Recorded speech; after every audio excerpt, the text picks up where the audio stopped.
Cool. Hello. Hello. How are you? I'm good. How are you? I'm doing good. I'm doing We good. haven't seen each other since um, Yeah, when was the last time we saw each? when we last saw your place when you lived downtown. Oh, was that in August? Yeah, I moved out in That August. was The end of August. August. Holy crap. Are you Yeah. sure I didn't see you like in passing, like at the studio? Maybe. Even if we did, that's not. Yeah. Wait. Last time I remember hanging out was at your place. Oh, okay. Because I was about to say like 4th of July, but I was like, that's before August. Yes. Well, how's time been since the last time we saw each other? Actually, no, wait. I'm um, so sorry.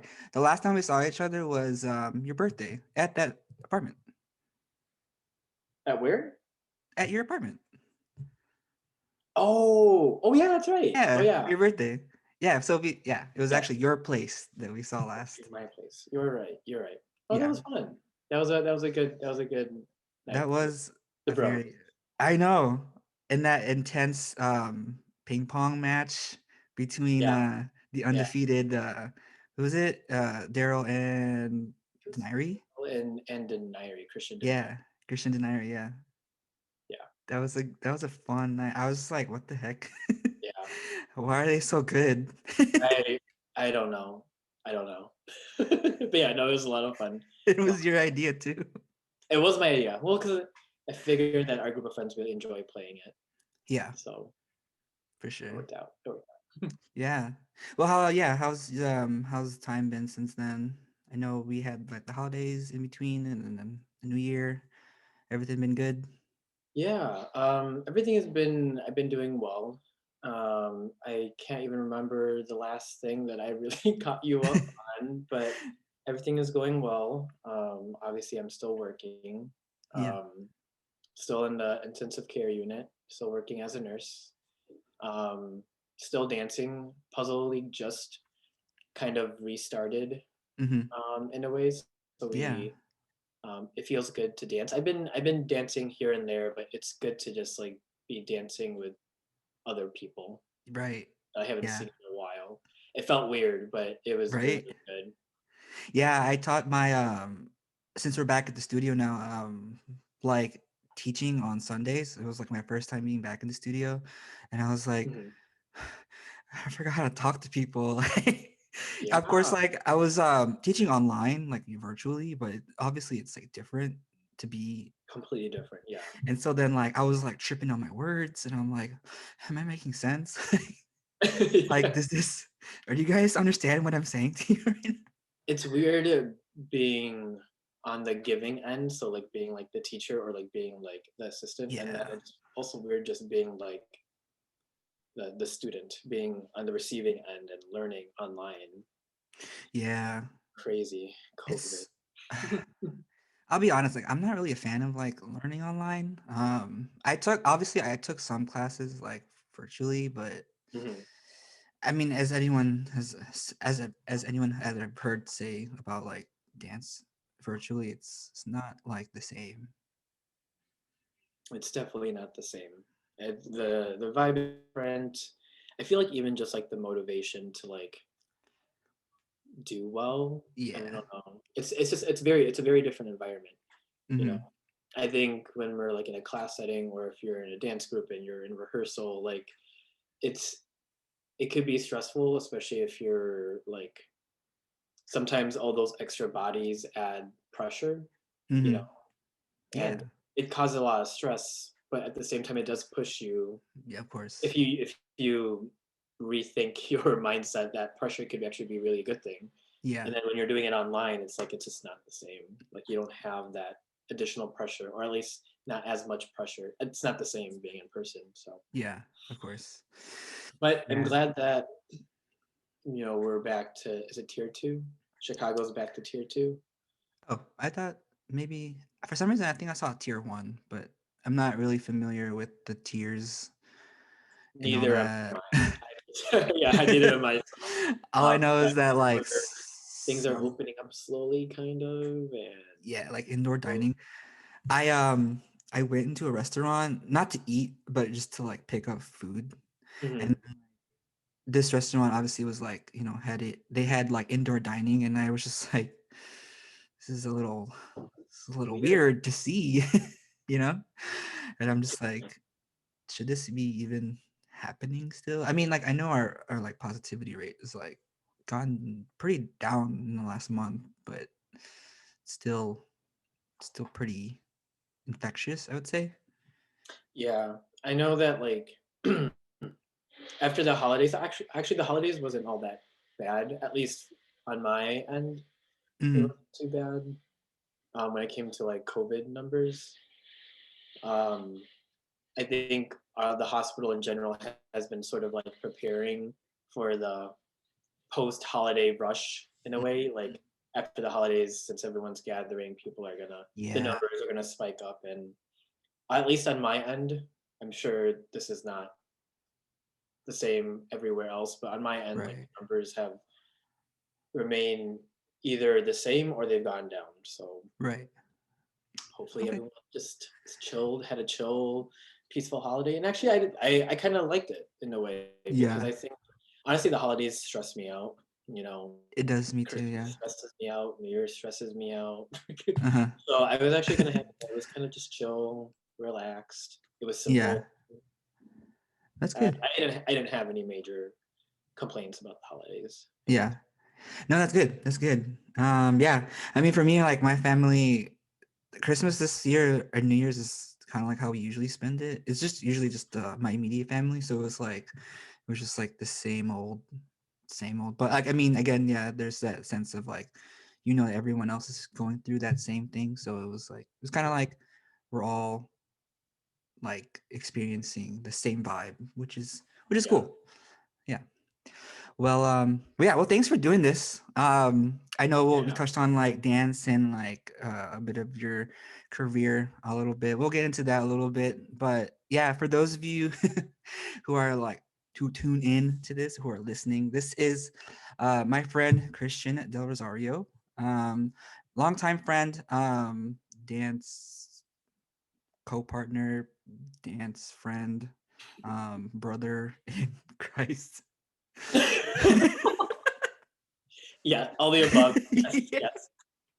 Yes, but yeah, I want to thank you for doing this. Again, I know when I was trying to explain to you like what this kind of thing is, it's basically just for me to, I don't know, like during these times, I know we spend a lot of time to ourselves, and I've just been missing communication. Obviously, for like health reasons, I would love for this to be in person, but obviously, given the times, I got to do what I have to do. But during this time of like isolation, I really just miss like having some sort of like conversation with people that I feel like have a lot to say, and stuff that like I really have genuinely enjoyed conversations in the past. So you're definitely one that, growing up, I mean, we we go a long way, and we had many conversations in our past, and I just want to like bring light to, our relationship, and like you in general as a person, because I don't know if you know, but you're pretty well known in the city of Chicago, within the communities, and Interesting. and um and it's just great because like everything that I'm sure people see, like I see too. So definitely want to just talk about that. And yeah, I guess we can like bring it back to like how well I actually do want to like tell this like little. I think what people don't realize, or I actually really haven't told. Bleh.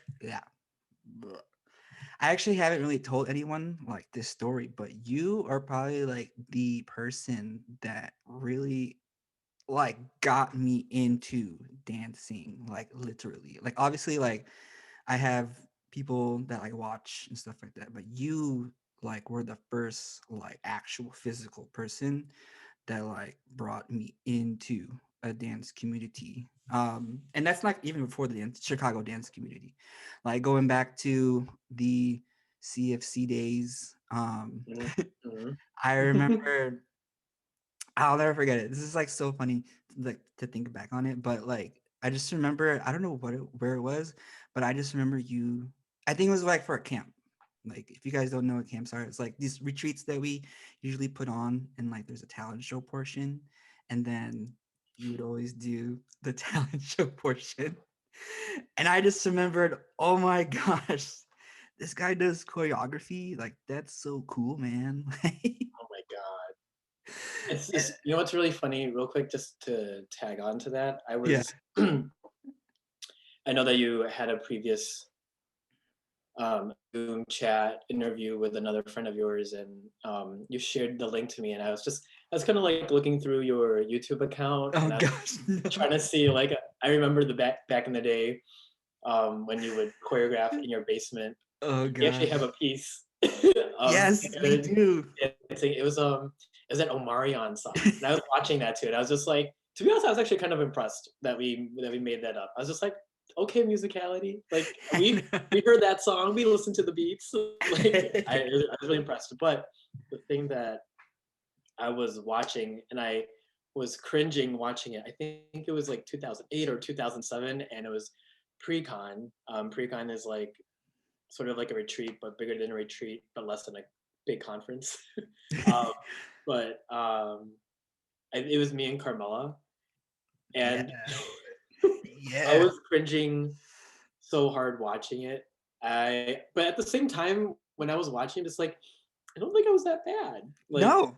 when it came to choreographing for someone that, because I think during that time I just started taking dance more seriously, and Mm-hmm. that's when I joined Hip Hop Force and Connection. I think I Yeah. just started entering the dance community during that time, and so when I was looking back at that, Yeah. I was just like, one, I can't believe that Kyle has this on his YouTube account, and then two, I was just like, I can't believe what I was wearing. I was wearing those baggy plaid shorts, and it was And a jacket.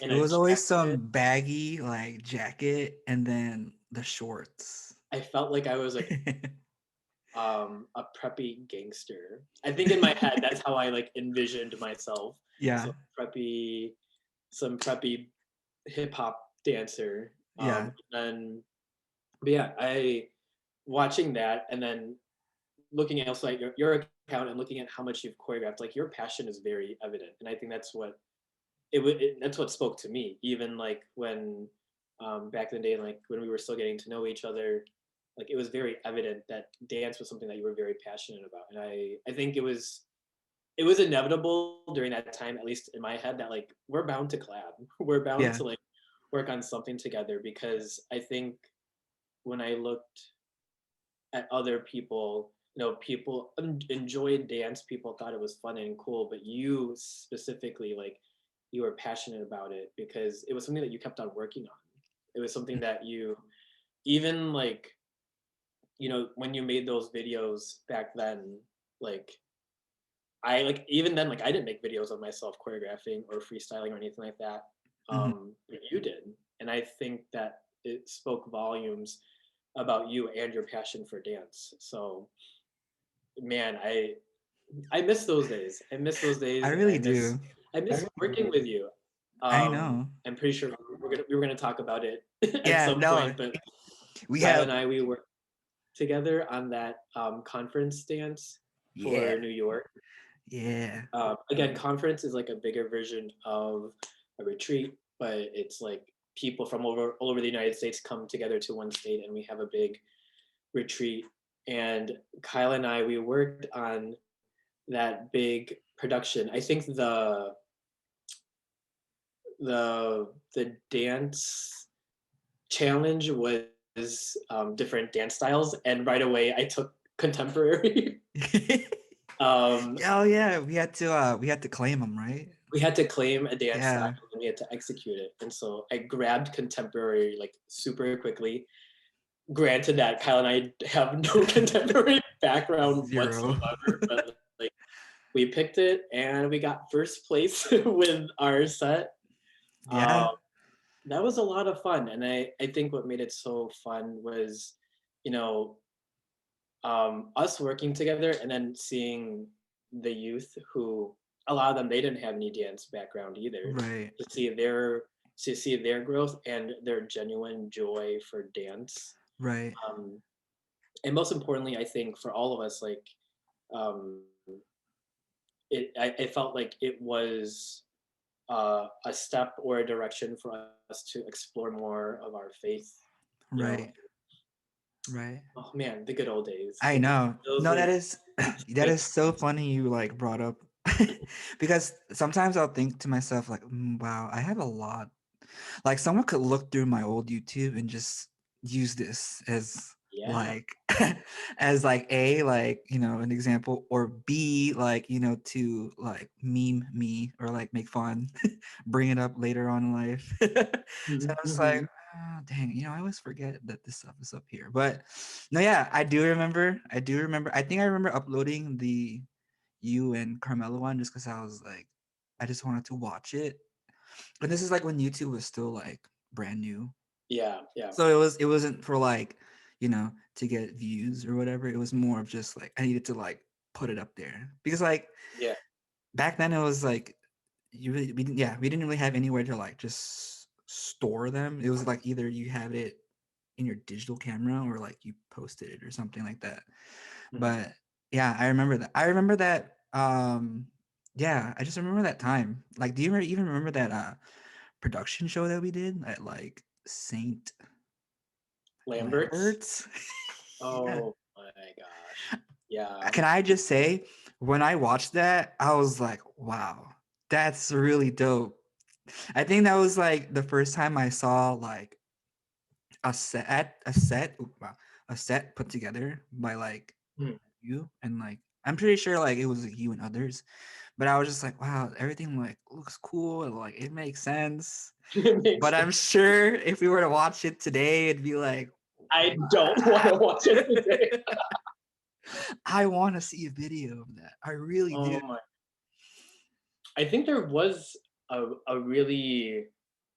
really crappy quality video There somewhere probably was, on I YouTube. I'm think. pretty sure there. I remember there being a Oh, video on where the YouTube. quality just was Oh, that's horrendous. But right. That's all right. Oh I'm man. okay to see it one more time just to like laugh at it and then never look at it again for a while. Yeah. I know. Like when you look back at those videos, like do you well, I like past the cringe, like do you actually like embrace like the growth that you see, like you specifically? Because Mhm. I know you say like I choreograph, but a lot of it was like really because I knew that there was someone out there in the community that also enjoyed choreographing. So like I don't know, I just took that as like, wow, we can bond over that. But for you in terms of like choreography back then, like how was it like choreographing for you then? Um, I felt in a way. I don't know if I might be. I don't know if the first thing that comes to my mind, and it's weird to say this, is that it felt easier back then. And Yeah, I agree with you. I'm not too sure why, but maybe because back then, um, I came from nothing, and I think when you and I were growing in dance, specifically in our youth group, like Mhm. prior to us taking dance on a more serious level, like there was no expectations. Yeah, It was we were just really building things off scratch. I think again, and with YouTube still being fairly new, we didn't really have a lot of people to model or to yeah, inspire or look at and then be inspired by. that's very true. Not as much. I mean, I'm not saying that there weren't anyone, but I think it just felt very genuine and easier and less stressful for some reason back then. If I were to Yeah, choreograph now today, like I think I'd be super stressed out and I'd be like, yeah, oh my gosh, this move is just not working with this. Like I feel like I would second guess a lot more than what I did back then. And even looking back then, like you can consider it trash now, but like it was so much easier. And I think because there yeah, was no expectation, there was no we were dancing just for fun, you know, Right. No, yeah, dancing for fun, and then dancing also. I think dancing with a purpose. With the purpose was greater than just simply trying to create right. something No, really yeah. cool, you know. I agree.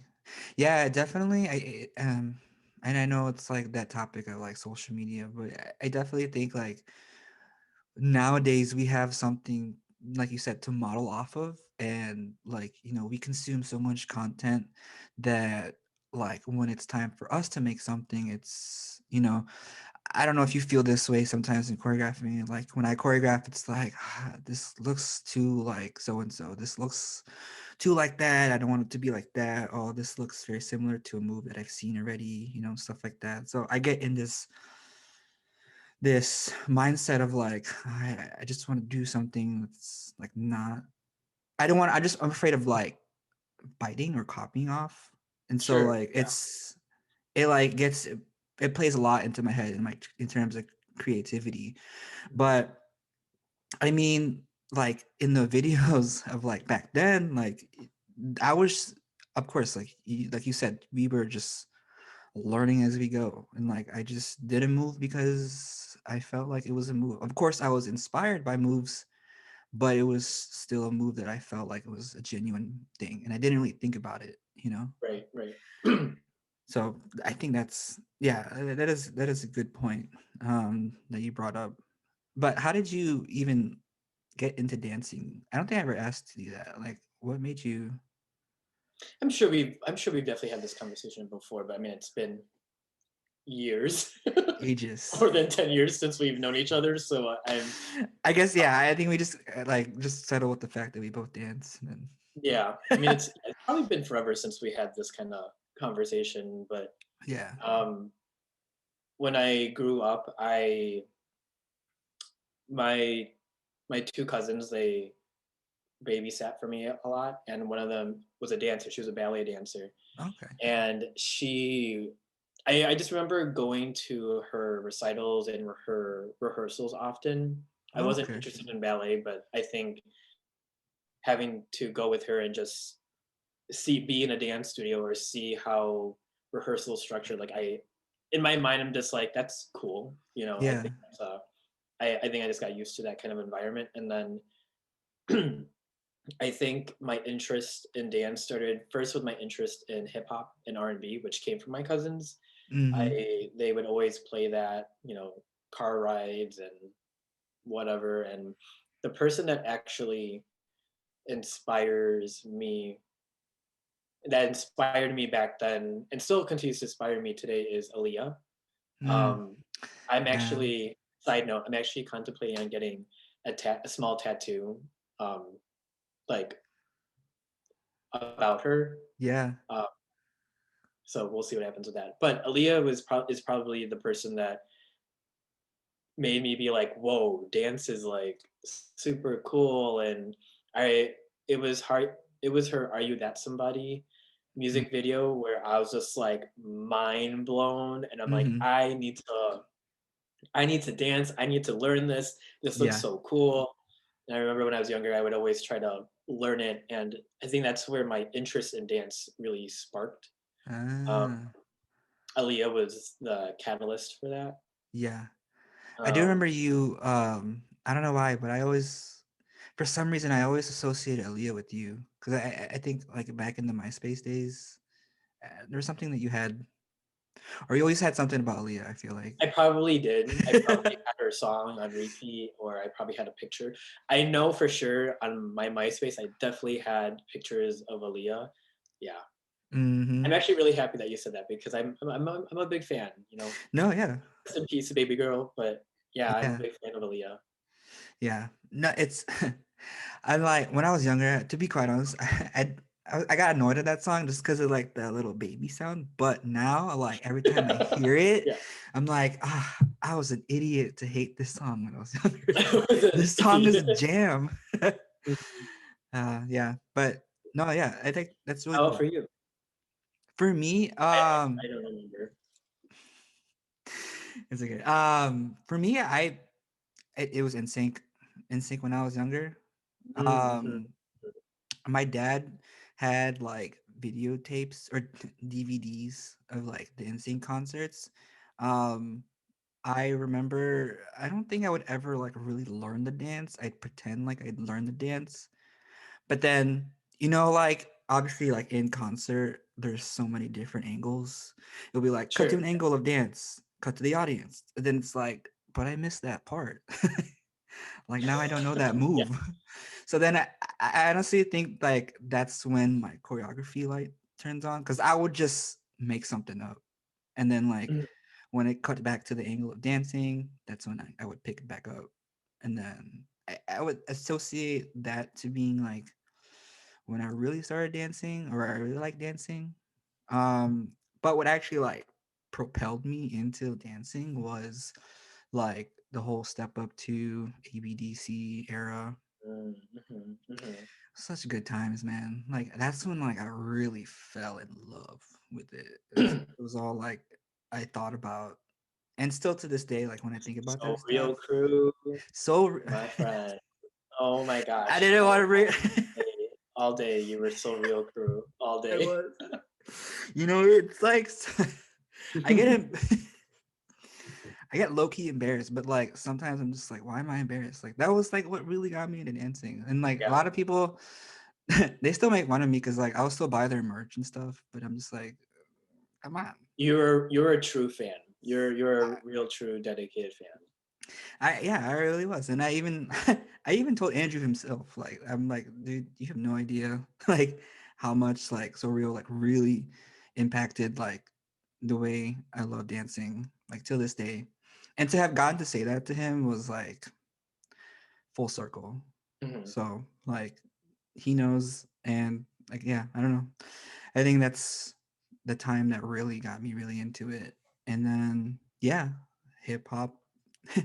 The a funny story about you as well is like I remember like you you kept I think you one auditions you kept like asking me to go, and I was like Mhm. nah, I don't know if I like that, or I'm okay. And Uh-huh. then the next audition comes, and then you're like, come on, audition. Like, you can audition today. And it's like this long process. And I was like, I don't know. I'm so nervous. But then I don't know, whatever it was, I just clicked and I was like, fine, I'll go. I think it was like after the wave of like that online conference in Chicago. Yeah, yeah, yeah, yeah. Yeah, you had got me to join because again, so many things to talk. Like your piece in that online conference was like so sick to me. You have no freaking idea. The check this out. Yeah. You have no Oh idea. my I god. was like, this is sick. I think you know what you should do? You should totally put clips of us. Okay, yeah. You should totally.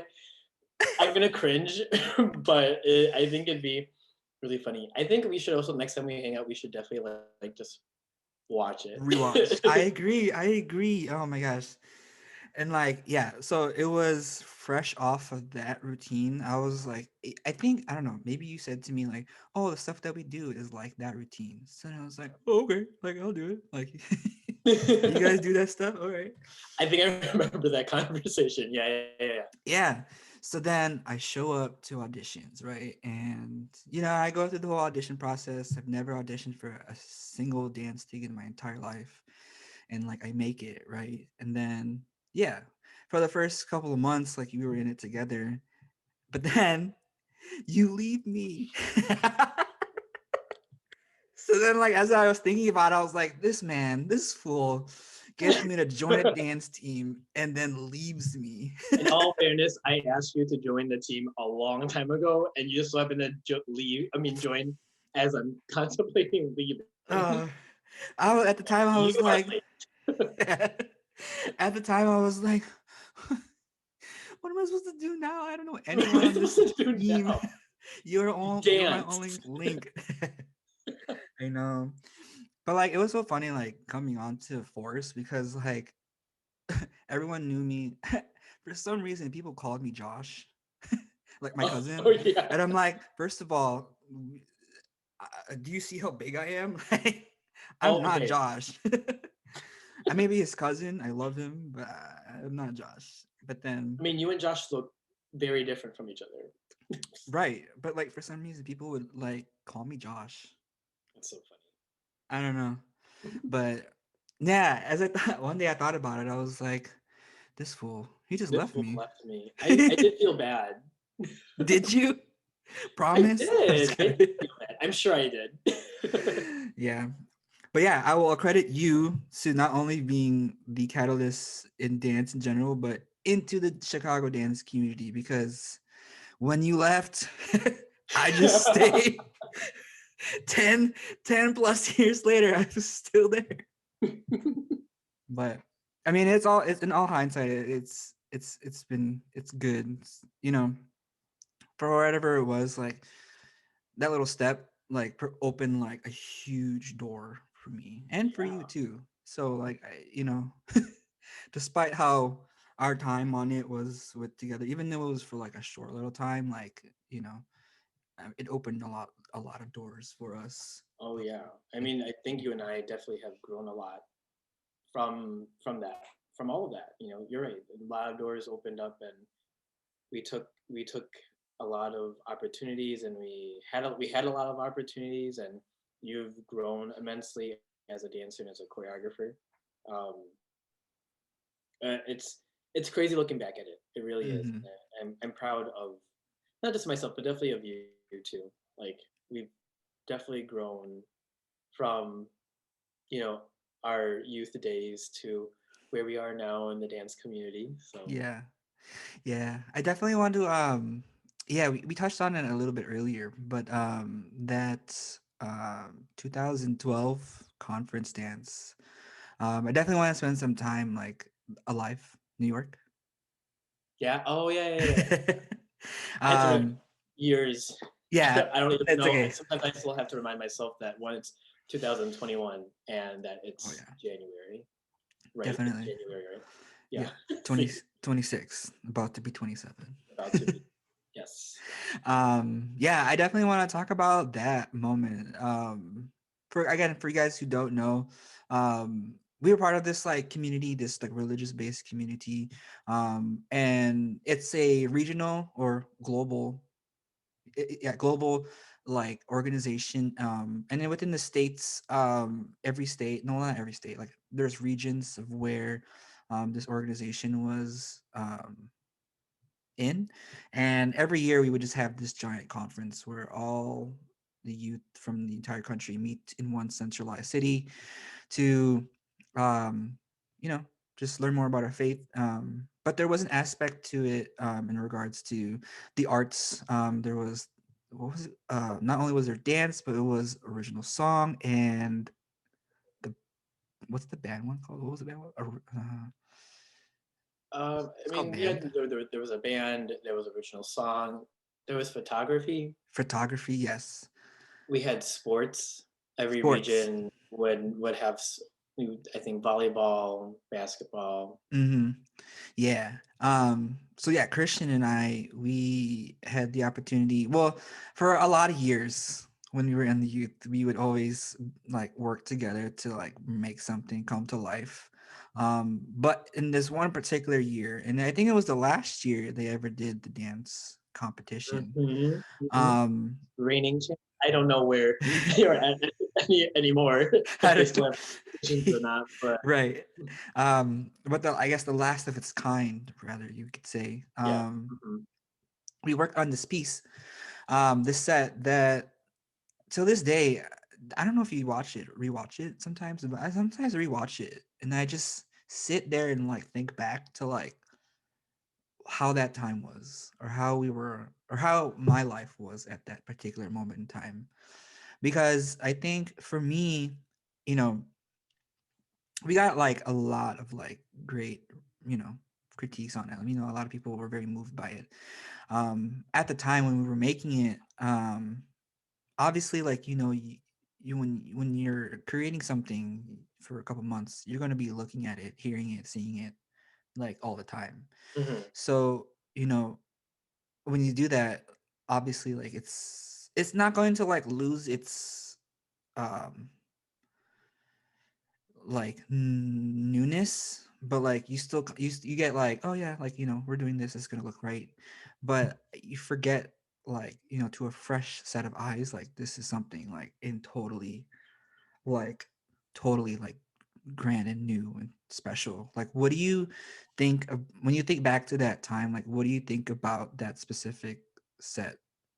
Like, really gravitated towards yourself, or like, you know, to the audience, or you know, yeah. Yeah. I feel like I personally need to rewatch the set to remind myself the feeling that the set kind of gave me, to be honest. Mm-hmm. It was that set was very, it meant a lot to me because it was something that not only did you and I work on, but it was just very, very powerful. I think Yeah. the time that we invested into it um, was very, very precious. For me, the thing that stands out the most without rewatching the set is Mm-hmm. honestly, and I kind of touched upon it before, is the bond that we made with each other, the friendship, the behind the scenes, the process of making it. Like the thing that I vividly remember the most, besides like the set, is actually like our train rides to UIC and going to the atrium and practicing Yes. there and having my Apple laptop and blasting music and getting hot dogs and Maxwell's. Maxwell's after rehearsal Yes. and then taking the train back home, and just the Yes. opportunity to, I think it's also like we were still fairly young. Like I Mm-hmm. don't think I had just finished high school. Like, I you just just graduated finished high high school. school. I was probably starting mid college, and Mm-hmm. I think it was just also very exciting that like as an adult that we started to become just more independent in general, and then I feel the process and the people that we worked with, and I think I remember like everyone was really, I think it's also the fact that everyone, like, they don't have a dance background. We Yeah. created, I think when I look back at it, it's a difficult set, and It was. I Yeah. think what made it also difficult is the fact that we not only were giving them choreography, but we were asking them to portray emotion. You know, I think it's easy to teach some dance steps and say like have fun, but then to have the set and piece that we made, that we created, that was very deep and personal and emotional, to ask people who don't dance to dance, Mhm. and on top of it be emotional, Yeah. like, and the fact that we got to see those emotions come out from people. Yeah. um Who normally I don't think it, dance in the first place. right, like Mhm. I think that's the most rewarding thing that I Yeah. remember, like that's the first thing I automatically think of when I think back at that set. Right. um and I think that's also like a true testimony of just why I dance in general. Mhm. um I was thinking about this maybe a few weeks ago. And I kind of was just, I guess the question I was asking myself is, why do I dance? And I think, putting aside like, oh, I love it, it's fun, it's an exercise. Besides like all that Mhm. stuff, I think it's the ability to really just tell a story, and to, I think as a dancer, just like me dancing, like I find it enjoyable when I get to different dance styles or portray different feelings or emotions. Like I love the Mhm. opportunity where I just love that I can dance and I can have fun, and I can dance and like tell a story, and then I can dance to be sexy, and then I can dance to be emotional. Like I like Mhm. that opportunity to express myself in different ways. But then Yeah. most importantly, going back to the set, is the bond that you have with people. I Yeah. think establishing a home and a community and a family, and having friends that you get to share dance with, is such a enjoyable thing. I think that's what, putting aside like my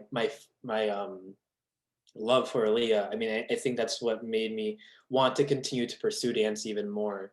It was the people, it was the Yeah. relationships that you make with people. It made me sad when people would leave dance companies, Oh yeah, of like course, definitely. like myself when I left youth.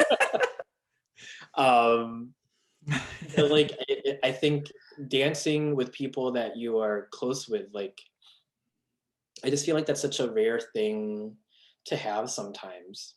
You Mhm. know, I think within a dance company, it's, people, they cycle through and you have oldies and new people, and all that is great, to keep the company and dance alive. But especially I think now with my age now, like I definitely cherish the moments that I have with people who I'm close with and I get to still dance with them. Right.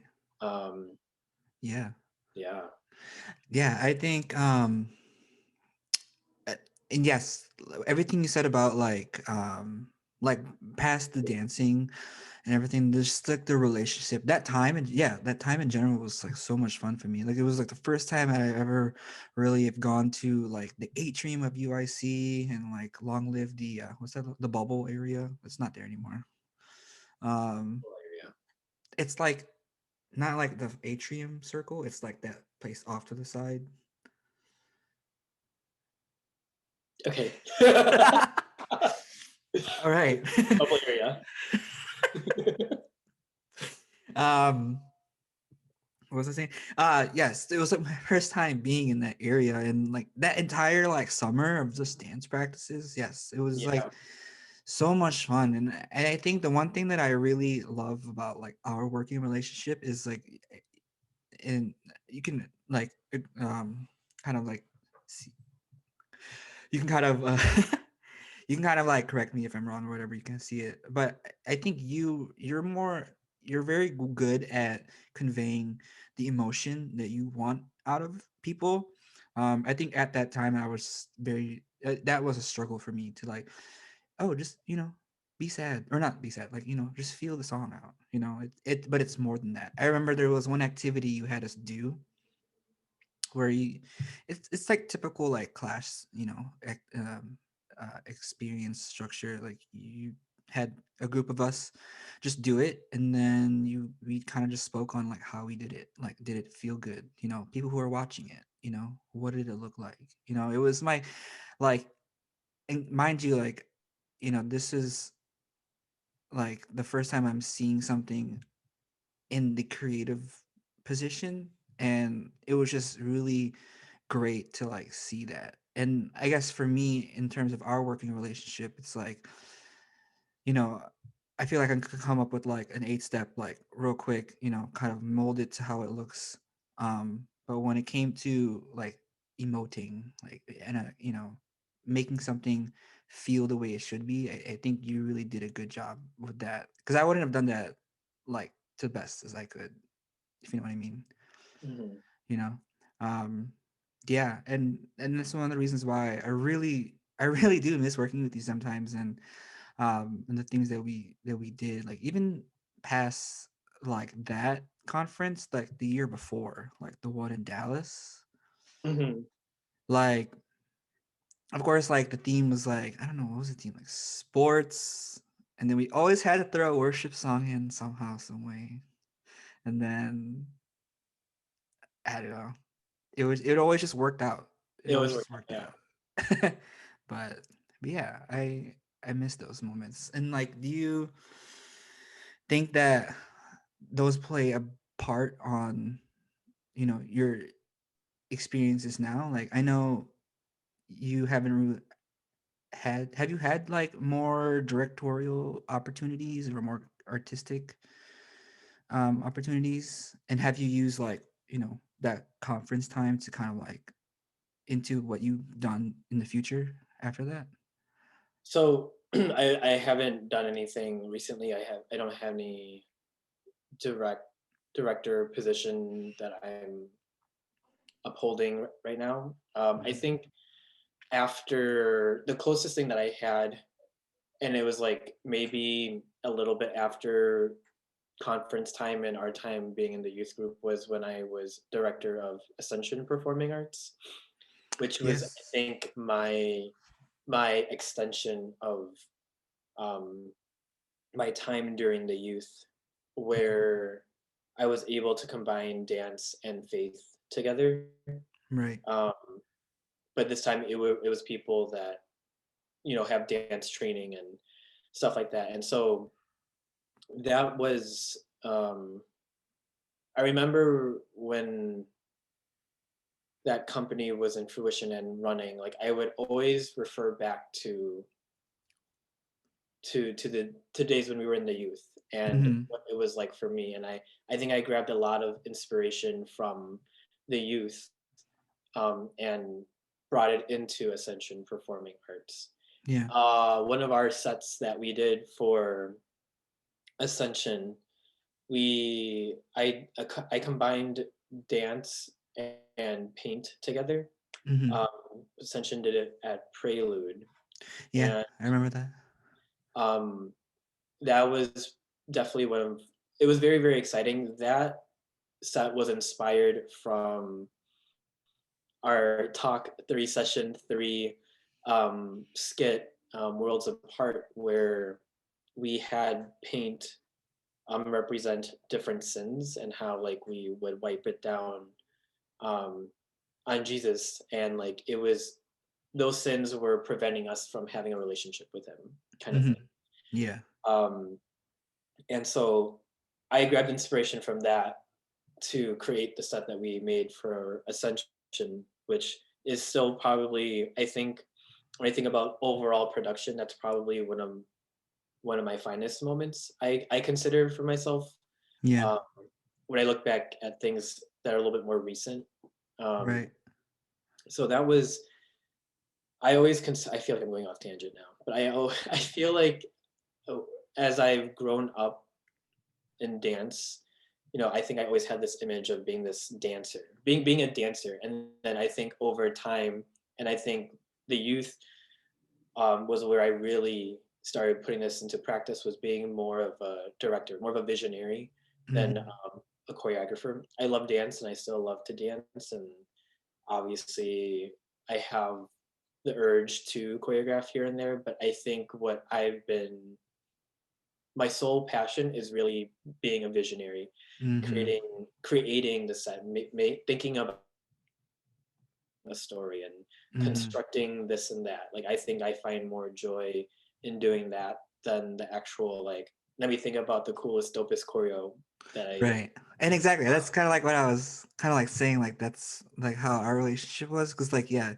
every time we had our calls about like the set, you were always thinking of like, the vision of it. And then Mhm. me on the other hand, it's like, oh, okay, like I think this would be really nice if we like did this move or like, the choreography in itself. Yeah, yeah. Um, yeah, so they exactly. I definitely see that. I see that. As of right now, like I haven't had the opportunity to do anything like that. It's definitely something that I've been wanting to do. I guess Hmm. to kind of segue just a little bit into my work. Like, Yeah. um, I've so again, I'm a nurse, and nursing was the last thing I ever wanted to do in my life. Growing up, Really? yeah, like when I was younger, I remember very clearly that I said I will never become a nurse. If there's anything What? that I was going to pursue, it was not going to be nursing. Like Yeah. the idea of being a nurse was not appealing. Granted that my perception on what nursing was a complete lie, but Hmm. back then I was like, yeah, I'll be anything but a nurse. I don't want to clean people's butts. I don't want to give medications. Like that is not appealing to me whatsoever. Yeah. Um, and it was when my youngest brother Caleb was born. He was in the NICU for a little while, and I got the chance. And this was actually during a time where, I've contemplated a lot of different professions, Hmm. but I decided to entertain maybe something in healthcare. I was contemplating being a physical therapist. I considered being a physician assistant. Nursing was just like, I'm never going to be a nurse. Like, Hmm. I'll contemplate everything else Yeah. nursing. Right. And then when my youngest brother was born, I got the chance to talk to the nurses that were taking care of him, and they were always at the bedside, and I saw the bigger picture of what nurses are and their Mm-hmm. role in healthcare, and I was just like, maybe I do can't I maybe I can see myself being a Yeah. nurse because I think during the time I think I entertained the idea of being a teacher for a long time, and Mm-hmm. I entered into healthcare because I contemplated healthcare because I wanted to provide care to other people. And I Yeah. feel like with nursing, that is like the best of both worlds in a way. Right. So here I am today. I knew when I was in nursing school, I wanted to be in the ICU. I knew that I wanted to be in critical care. And that was like my goal. I think during the time when I started to become more passionate about nursing, my goal was to be in the intensive care unit. Right. I've been there for about 3 years now. And prior to that, I had 2.5 years of like being on a step down unit from Mm-hmm. intensive care unit. And I've been contemplating for a while the idea of like what's next for me Yeah. regarding my career because again, like nursing wasn't the first thing I ever wanted to do. And I never saw myself doing anything more than being where I'm at now. Yeah. Um, so jumping to where I'm at now, I'm trying to actually take a step back from nursing. I think within my 5-ish years of being a nurse, Mm-hmm. I've accomplished a lot and I really worked really hard to be where I'm at. And I'm really, really proud of myself. When I started off nursing, I was this close to being fired because I didn't know anything. Like Yeah. when I was in my orientation phase, nurses normally got 8 weeks of orientation. I Right. got 12 weeks. And it's because like I wasn't doing well. Like Ah, I was a very I don't want to say I was a bad nurse, but like I had a was lot not to picking learn it up still. Mm-hmm. quickly. Right. And it's crazy how, that's how I started my nursing career and like where I'm at now, I work in the intensive care unit where I teach new nurses and I am a charge nurse and I've gone through all the training and can provide care to all the sickest patients out there. And it's crazy. I'm really proud of the amount of the work that I put into being where I'm at now in my career. But, now that I'm here, the question of like what's next has always just been daunting to me. And Yeah.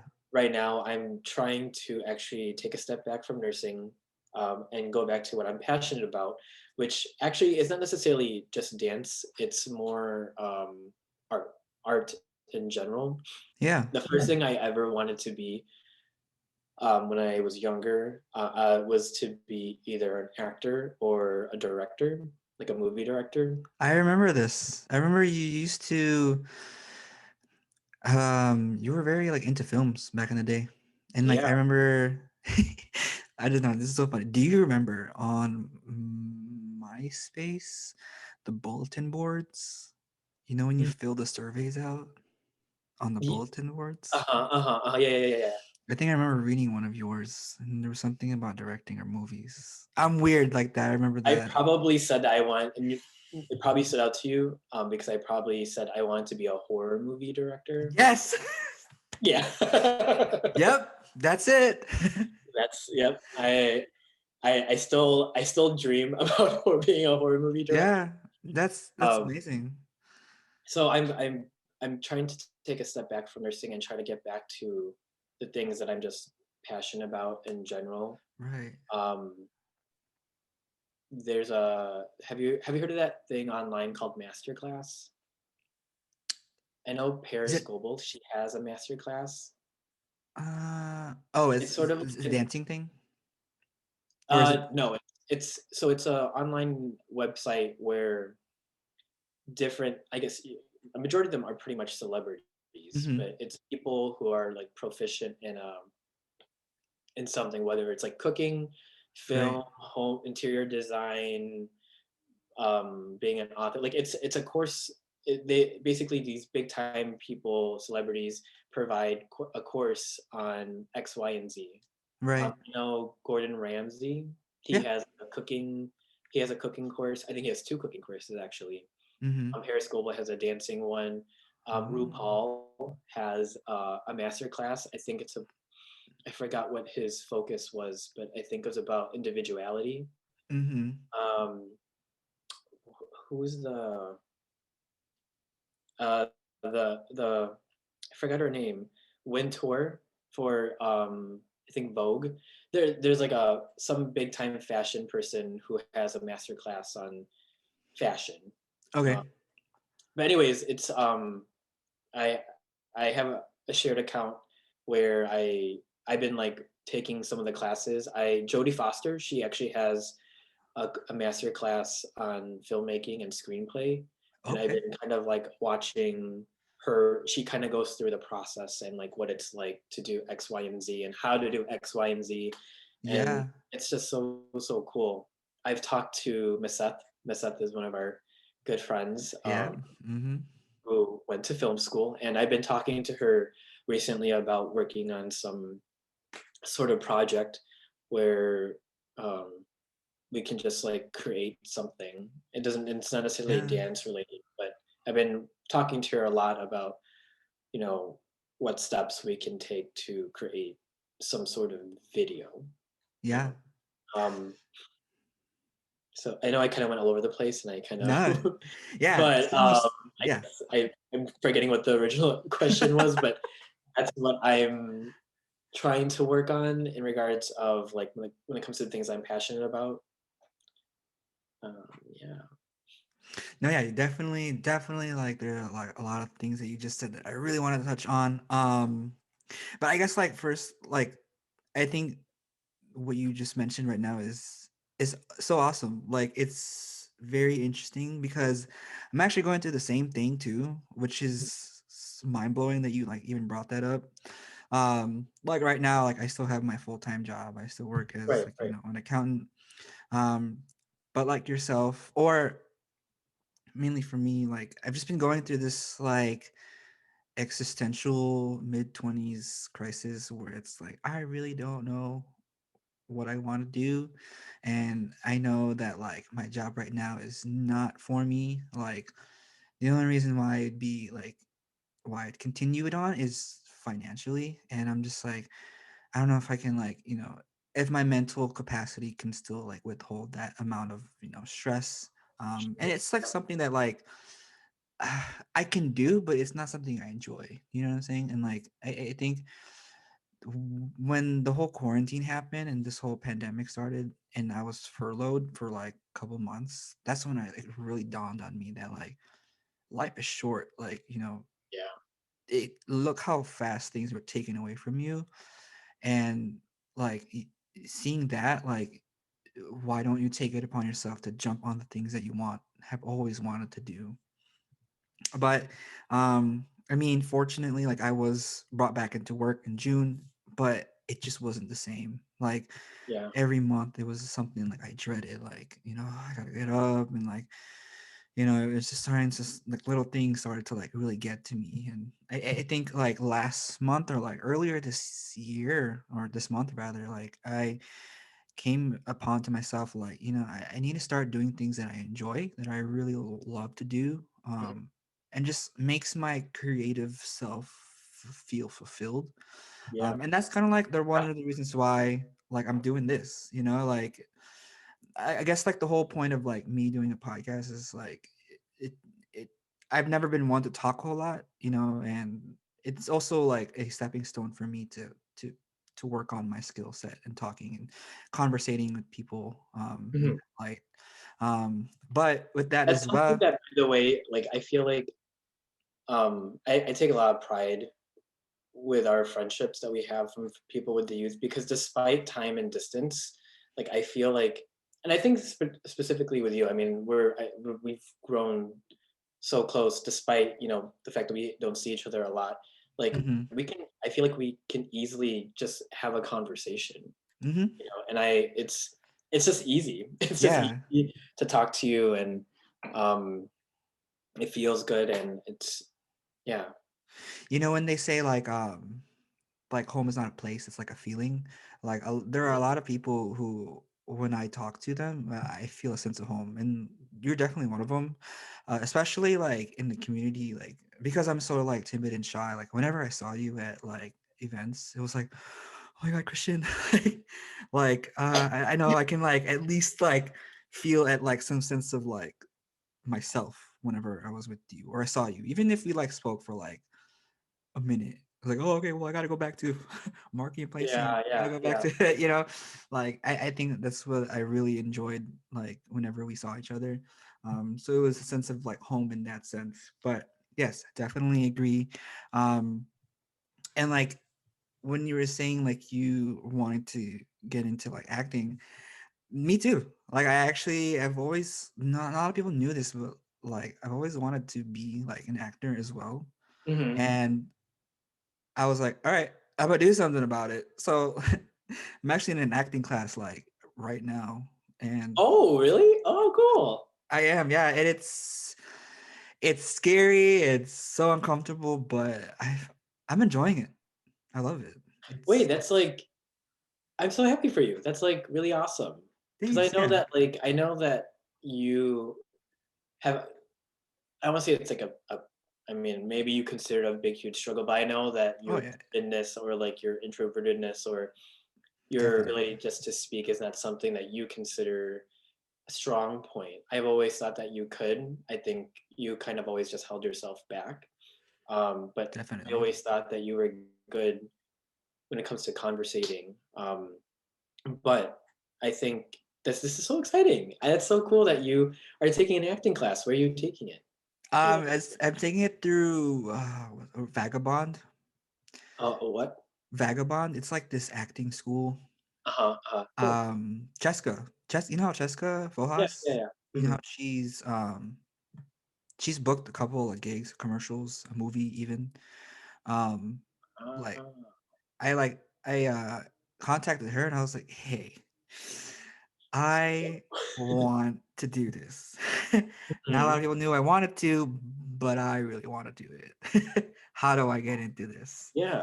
And then yeah, she just told me the process. She's, honestly, like I just signed up for an acting class, and then after an acting class, I kind of just like went for it and just auditioned, and I was like, oh my god, that's so cool. Oh my Um, God, that's so cool. I'm so proud of you. That's so awesome that you did that. Oh my yeah, gosh, I'm so excited for you. I'm very genuinely happy that you took that step. That's so cool. yeah. I mean, I don't know how long. I don't know where it's gonna take me, but I mean, it's all about just doing things that you want to do, and I think that's the whole point. Like I think where we're both at. Like it doesn't. Who cares where it takes us at this point? Like yeah, live life the best way you can. Do the yeah, things that you want to do. I mm-hmm, think. Um, I mean, this isn't. It's not a new thing. This concept is not new to me. Um, but maybe COVID like sprung it out a little bit even more. But like life is really really short. Being in the mm-hmm. intensive care unit, like I'm like used to death to the point where like I could seem a little uh insensitive at times because like people die around me all the time, so it's like kind of Yeah, or at least I'm used to being in a situation where that person can die at any moment, and like yeah. you kind of have to be jaded to survive. And I think like right now, like I've noticed so many. I'm 29, right? Oh, I'm 29. And what's funny? When I look back at when we were younger, I never, for some reason, imagined what 29 would look like. I stopped thinking that like at 25. I I imagined don't know 21. I what. imagined Yeah, 25, but I never imagined like 29 or anything 30. afterwards, it's like who is she? Who is she? Um, but like, I've encountered so many like people near or younger than me, go through life, so many life or death situations. We have someone that's in our intensive care unit who is extremely sick. Like every body organ part is like Oh my gosh.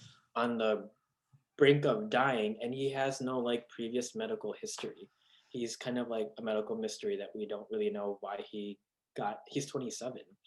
Oh And wow. then what makes it even harder for me to experience are those who are young and like have mental health issues, all Yeah. the suicide attempts. And my first time when I was training to be in the ICU, like my first code was a student. She found out that she wasn't graduating a day before her graduation, Oh and she wow. decided to take her life. She swallowed a bunch of pills. She went to the ER. She lost her heartbeat. We tried to bring her back and we couldn't, you know. And it's that stuff, it's That's life is heavy. short and you never know what will happen, you know. I Yeah. think something that we both share, and I know that, it's a sensitive subject for still all of us, I'm sure, to some extent, but like having to like Jenny, like, you know, that was really unfortunate. We lost someone in our youth group, um, very unfortunately and random, you know, Hmm. and you just you just never know. So kind of tying everything back up, I'm really happy that it makes me really genuinely happy to hear that you're just you doing this podcast and then hearing that you're just taking an acting class. Like, live your best life, Kyle. I'm so happy and proud of you, and everyone deserves to have moments like this where you can just live and Yeah. be happy. And who cares where this takes you? Who cares if you become super popular and big, and who cares if you don't? Like, Yeah. congrats on you for doing you and living life the way that you want to live life. Yeah. Well, thank you. Yeah, thanks for that. Applause to you, man. Yeah. It's definitely, yeah, I don't know. I think it's like one of the good things that the pandemic has done for me. I guess it's weird to say, but it's like, it really had you, for a lot of people, like really makes you pause and think like what's really important right now. Like, Hmm. is it the money? Like, is it, you know, the people around you, or like the what you really want to do, what makes you happy? And like I think I have reached I like reached a huge breaking point, and just like I'm tired. I'm tired of like feeling this way, and rather than sulk, like do something about it.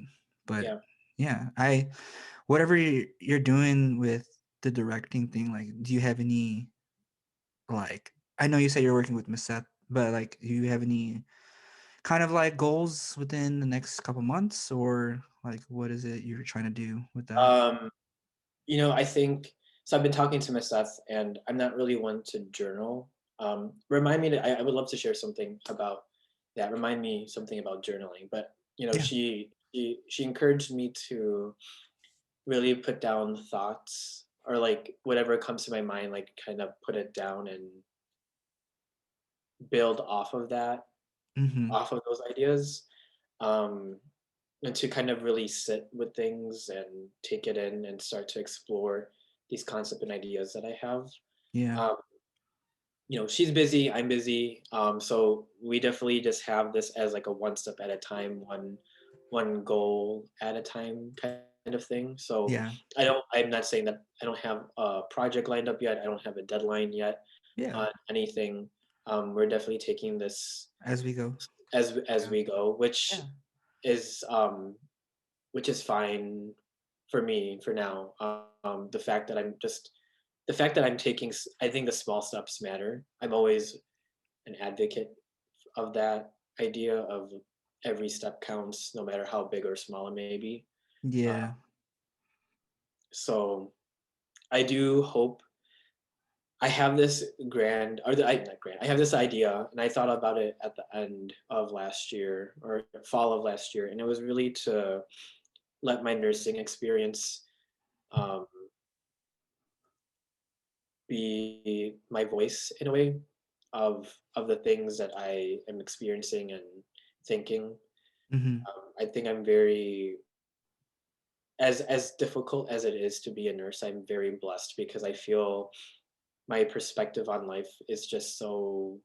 And this is not to. I don't mean to say this in a bragging way, but like I just feel like I have a wide variety of different perspectives, Yeah. and I've walked in the shoes of many different people, um, and I think there's so much to share and to learn from people. My job Yeah. is dealing with people at their most vulnerable state, and I think there's a lot to be said and there's a lot that I would like to share. So I know that my whatever I create, um, whether it's a short clip or whatever it may be, like I know that it will Mm-hmm. definitely be about my experience or tying things in with nursing. Yeah. So we'll see. Yeah. I'm very excited. Very excited. Yeah. I think that really goes well with your visionary um, mindset too. I think you would do Mhm. really great with that. So very excited for that. Um, yeah. And in terms of like nursing in your career right now, like what has been like, I feel like past like the obvious, but like what has been the most tough on you with this whole pandemic in terms of like your career? Like, cause you're like literally at the for are you like in COVID like floors or like you're still doing dealing with I'm not really sure how it works. I know there's like a COVID area and then there's like Sure. Yeah. normal day-to-day ICU operations. Like where are you in terms of that and like how what part of it has been the most tough for you? Sure. Um, oh man. So every hospital is different. Every hospital has their own, I guess, structure regarding COVID. A lot Mm-hmm. of I know some hospitals have designated units that are just dedicated to COVID, and then they have other intensive care units that are like still intensive care. Like there's multiple specialties, and so if you're a big time hospital, you tend to have like an ICU for hearts, ICU for the brain, ICU for surgery, like many multiple. So I know that there's that's a thing hospital wide amongst the country, well, worldwide. For me personally, for my hospital system, we designated one whole hospital to COVID. So if someone is a COVID positive patient, they would be sent over there. Mm, This wasn't implemented until much later on last year. I think probably like, or actually no, I think our hospital actually was really quick to respond mm-hmm. when COVID, um, you know, came out. So we had one designated hospital to COVID. We did have a floor at our hospital that's dedicated to COVID, but it wasn't like an ICU one. Mm-hmm. And their census or their patient numbers weren't necessarily always the highest because we had a hospital dedicated to COVID. But Right. my COVID experience, um, there's a special machine called ECMO. It's ECMO, Okay. um, and it's a heart lung bypass machine. Essentially, people who have COVID, they come into the ICU because they need uh, respiratory support. So they get a breathing tube down, and that's to help rest their lungs and to help oxygenate them and get oxygen to their bodies, et cetera, et cetera. But some COVID patients, they still don't do well after that. Mm-hmm. So there's another device called ECMO that certain patients you have to be like eligible. You have to be a candidate to be on this machine, Mm-hmm. um, and it's not it's a very rare machine. Not all hospitals are trained to take care of it. Mm-hmm. I work at a level one trauma, and not all level one traumas have it, but we provide those services. We provide that machine. So if anyone seems like they're a candidate for that machine, they insert it into their body and they get sent over to us. Mm-hmm. The difficult part is that because this machine is so specialized and it's people that are put on this machine, it's a last ditch effort. Like if you don't survive after getting this machine, then there's no like that's a done deal. Like there's no making it. Yeah. short. That's a short way of kind of explaining it, but um, it's been hard with staffing because normally we have two nurses providing care to those patients, and it's difficult with COVID because one, physically it's hard because you can't easily walk in and out of the room, and then two, when it comes to staffing, we had multiple people having to be in those rooms, but at the same time, like, we're still a functioning ICU. So remember how I mentioned how ICUs, there's different specialties? Yeah. Our ICU, we have them all. So Mhm. in our hospital system, we're a level one trauma. In our ICU, we do it all. And during the pandemic, you know, everyone, all the specialties were still functioning. If you needed brain surgery, you would still come over to us. If you Mhm. needed open heart surgery, you still come to us. If you had any other medical or surgical issues, you still come to us. Compared Yeah. to the other hospitals where either their ICU is like only 10 beds or their ICU is just COVID, only dedicated to COVID. Mhm. We took the overflow. So to Mhm. taking on the overflow of really sick people, let alone these patients on this machine who are COVID, taking up resources and staffing. Like, it was very hard to, on a management level, to kind of coordinate and make sure that one, the staff were properly, or that the unit was properly staffed, and that the staff were safe. Yeah. Um, I can go into a really long conversation, but this is like a whole other talk. But I think, putting aside, the logistics of it all, because again, I could talk about that forever. I think Mhm. the hardest part overall regarding this pandemic and COVID was just more of the the mental aspect of things. Right. Again, I think I am blessed and lucky to not be in a designated COVID unit, because I know those nurses. I mean, as an ICU nurse, you're used to death, you're used to people dying, you're used to people being on the brink of death. But Yeah. with those nurses that are strictly in a COVID unit, death is, you know, it's a common thing. Like, it's just like second nature now. Yeah. I remember there was one day, we were discussing the census, the number of patients in the hospitals, and I forgot the bigger picture or idea of why our charge nurse said this, but she was saying the COVID numbers went down in the hospital. It went down more than half, more than 50%, and we were like, "Oh my God, that's amazing! That's good! Like, thank God! Like, the numbers are going down." The numbers are down because all those patients died. They got better. It's not because they were Mhm. discharged. Their numbers went down because people died. Yeah. Um, and then I remember, like, when she announced, like, when that was announced, like, it just put me back into like, damn, like, this is, Yeah. like, it's crazy.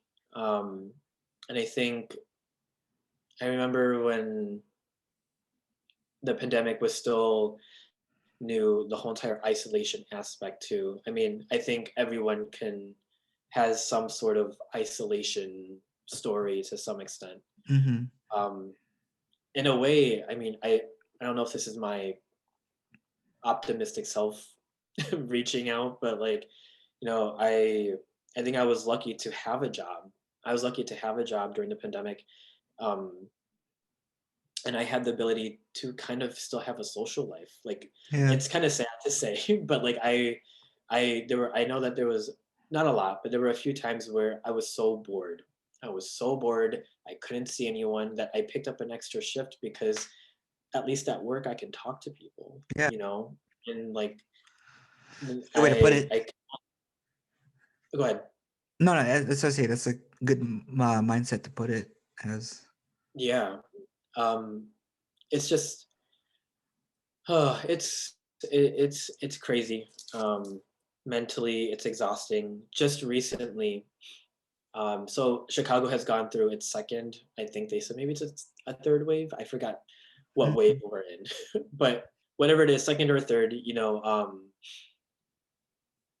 we had a break from those ECMO patients, the ones that had that special machine, last ditch effort. Um, we only had one patient on it. We haven't. We were told that there was a waiting list, that there was a number of people that once someone gets the machine and we get the chance to take it out, like they want to put another person on the machine and bring them over. And I think we were anticipating it, and um, no one ended up coming. I think because they probably all passed away. But then I think maybe this was about a month ago now. We got another one. We got someone who was put on that machine again, and I don't know. There was just something. I think I was in charge that day, or oh no, I was taking care of the patient. It hit me that this, we're not done. Like this is not over. Like this is an ongoing thing. Like Yeah. yeah, we have a break, and like we had a little sense of normalcy. Like we didn't see COVID, or like our staffing was okay. We didn't see as many COVID patients on this machine, but then we got one just out of the blue, and it just made me be like, we're not done. Like this Yeah. is not ending anytime Yeah. soon just yet. So like that kind of really, that the idea just exhausted me. I Right. think I'm definitely exhausted from work and nursing and being surrounded by death. I think uh the end of 2019, I got this role of being in charge. And being in charge, you're dealing with the staff, you're making assignments for the nurses, and I'm dealing with the influx of patients in and out of the unit. I'm sort of like the go-to person if something's going wrong. And being a charge nurse is a big deal. Yeah. And it was awesome to have that role. But at the same time, I'm not assigned to any patients, so I'm not working bedside, and I'm thinking more of like numbers and staffing, Yeah. and I feel like because I got into this role, it made me more insensitive in a way, because I'm Mm. only seeing patients Numbers. as numbers and not a human being anymore. And I Right. feel like in the midst of COVID, since staffing has become such an issue, like I feel like I've become more inhumane in a way, um, Mm. because I'm in this position where I'm not taking care of a patient all the time. I'm looking at other things, and um, Yeah. this sounds really morbid, but like in my head, like when I'm a charge nurse, one of the first things that come to my mind is if we lose a patient. In a way, I kind of get excited because I'm like, oh, we lost a patient. Oh, we have to clean up that room so we can get ready for the next patient. Yeah. And I Yeah. feel like someone just died. Like, I know. how am I not more sad about it? Like, why is my first automatic thinking like, oh, okay, we have a new bed available so we can get a new patient. Like, Yeah.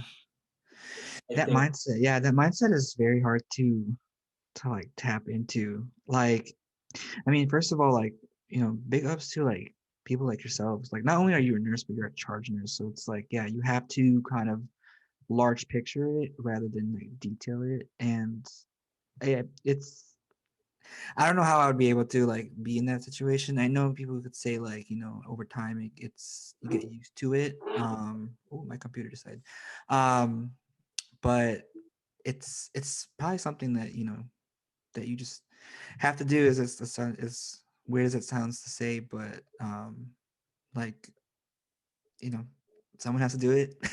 But exactly, someone has to do it. I think again, I could, when it comes to nursing, I feel like I could talk forever and I can share experiences. The thing that I was trying to get at is mainly that mental health has been the biggest thing, right? mm, Our mental health mm-hmm, has been the the difficult part of all of this.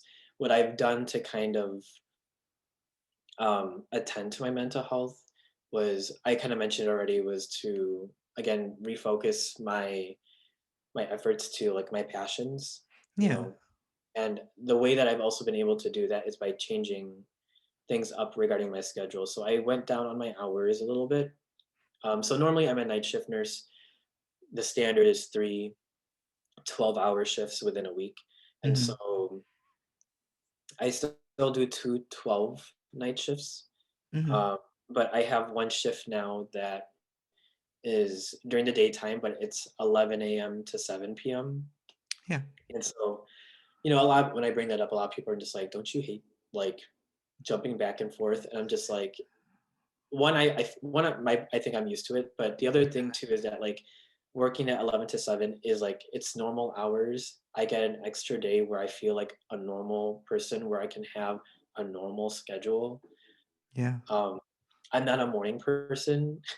I feel like if I had to be a nurse, if I had to be a good nurse at 7 a.m., I probably like I it's not possible. I don't think I can be nice at Yeah. 7 a.m. I can be nice at 11. That's a good time for me to be nice. But Yeah. 7 o'clock, my eyes would roll in the back of me like 100 times, I'm sure. But Yeah. anyways, like so lessening my hours, and then that 11 to 7. Not saying that it can't get stressful, but the workload has been a lot more manageable on me. I feel better coming in at that time. Yeah. Um, the workflow is just very different when you come in during those hours, and I've definitely appreciated that, and I feel better um, with that change in my schedule. And I think the change in pace in itself was nice to have, because I think I got used to like my routine of working 12 hours overnight. So a Yeah. change in pace was good for me. So refocusing my efforts to what I'm passionate about besides nursing, and then kind of reworking my schedule where I can have more normalcy, um, Yeah. has helped.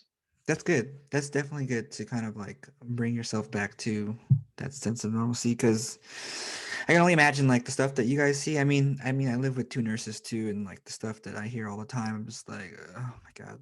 And I'm over here complaining for sitting at a desk for 8 hours, But it's like it's all just like perspective, I guess you could say. It really is. There was this one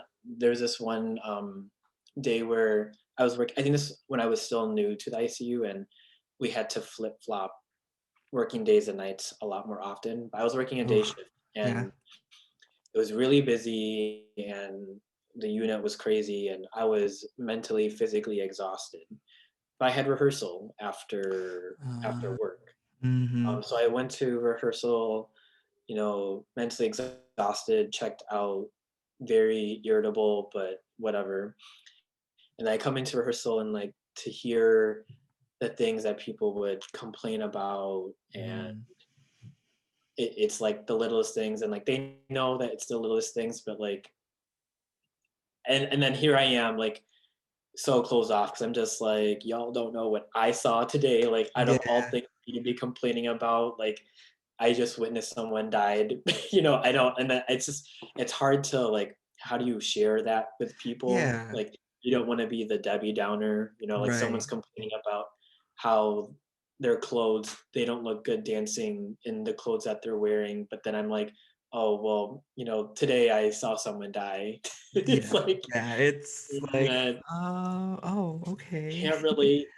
Um, so I think that's another thing too that's been hard. I think, and that's why I think I've also relied so much on my coworkers, my friendship with my coworkers, because you know, of course they understand what it's like, and I think that's why sometimes it's hard for me to reconnect with people now.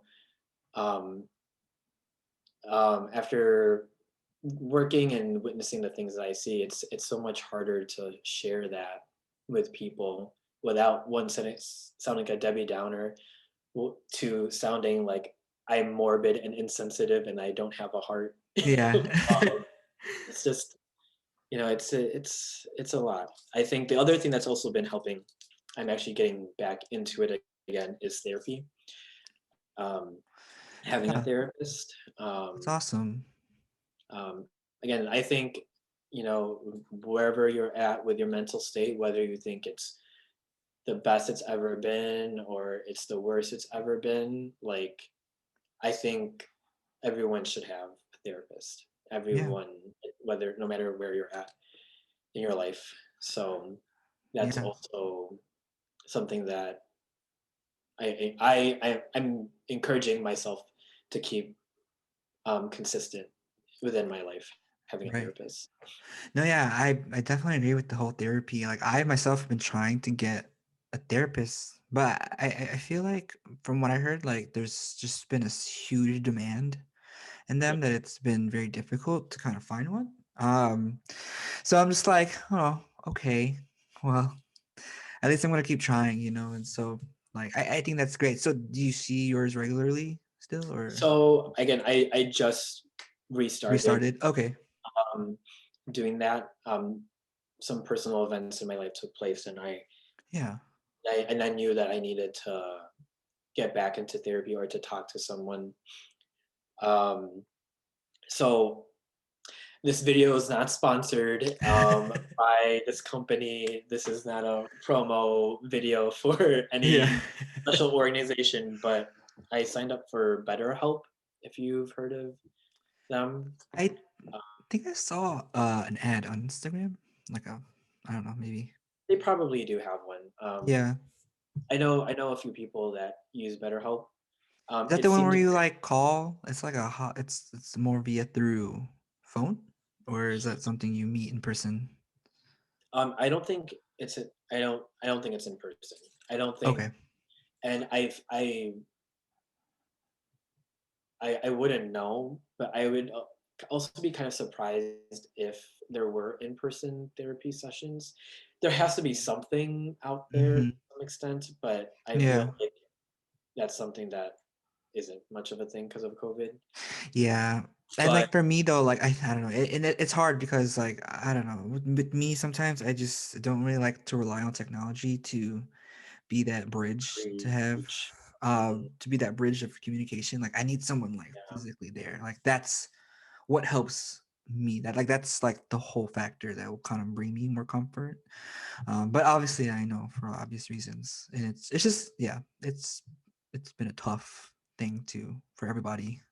But yeah. trust me. I think during the beginning of last year, or like when the pandemic started, like I knew I needed to see a therapist, but I was on the same boat as you. Like I'm just like I need in-person interaction. Like I can't video chat with someone. Yeah. Um, but things happen, and I think I'm at a point in my life where I encountered something in my life where I was just like, okay, I need to stop making excuses and like Yeah. do something. So I it seemed like a very easy process. I gave just put my info. I wrote a little bit about myself and what I am hoping to get, or like what my problems are and what I'm hoping to get. Mhm. You click on different things um, that you're looking for in a therapist. Like maybe they're an expert in depression or anxiety or Yeah. PTSD, addiction, etc. Like you have a long list of options, and so they look for therapists that fit your criteria. Okay. Um, they signed me one therapist, and she was sharing what she provided, but there was one thing that she said that, and she called it out herself. She's just like, I don't have experience in this, so if you want someone else, like you should request for a new one. And Mhm. so I thought that was actually very comforting in a way because I think because of the need for therapists being so hot right now, like she could have easily just ignored that and just like, I mean, Yeah. just think about the money aspect. Yeah. So the fact that like she called that out herself made me feel comfortable. Like, okay, this is an organization or a company that I feel like I can work with that like Yeah. respects like my needs. Yeah. And so I requested for a new one, and I got a new one. And he fits my criteria. And I reached out to him, and he just messaged back. He actually messaged back today. Yeah. He's the one. He's just like, we'll schedule a live. chat session.